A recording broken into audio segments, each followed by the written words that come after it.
Bonjour, je suis Gilles Penseau Et je suis Alexandre Poncet. et nous sommes les auteurs et réalisateurs du documentaire Phil Tippett, des rêves et des monstres.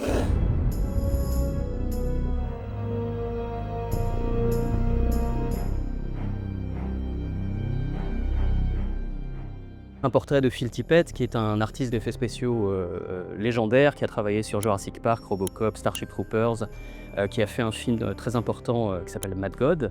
On était chez Phil Tippett puisqu'on séjournait chez lui quand on tournait le complexe de Frankenstein. Et on est tombé sur des cartons à dessin où on voyait marqué Star Wars 1977, Robocop 1987. Et on lui dit, mais il y a quoi là-dedans? Oh, des vieux trucs. Et en regardant ce qu'il y avait dedans, on s'est dit, mais il y a une matière incroyable. Au début, en fait, on voulait faire un livre. Et on s'est dit: «Mais attends, quitte à interviewer tous ces gens-là, pourquoi ne pas les filmer? Parce que si on veut faire un film après, ce sera déjà fait». C'est comme ça, en fait, que le projet est né, de manière un peu imprévue.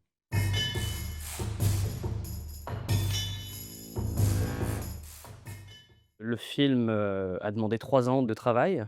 On a un point de vue très intimiste, hein. On est dans l'atelier, on a essayé de capturer l'atmosphère de l'atelier de Tippett Studio et cetera et de comprendre en fait son processus créatif qui est quand même très particulier et donc de faire le grand écart entre ce qu'il a pu faire sur, toutes ces grandes franchises, même si je déteste le terme, tous ces grands blockbusters et ses œuvres beaucoup plus personnelles comme, Prehistoric Beast ou Mad God. C'est un artiste un peu complexe, Phil Tippett. C'est vrai que, Très bon, complexe. il est rattaché pour les fans, à Star Wars, à Robocop, à tout ça, Jurassic Park. Il a un univers sombre, bizarre, mystérieux. Nous, on a eu la chance et on y tenait, en fait, à être en immersion et on a pu voir, comment ça se passait et c'est après cette longue immersion qu'on s'est dit: «OK, on tient le sujet, on». Ce serait difficile de dire on tient sa personnalité parce qu'elle est très complexe, sa personnalité, mais on a essayé de faire un film qui lui ressemble.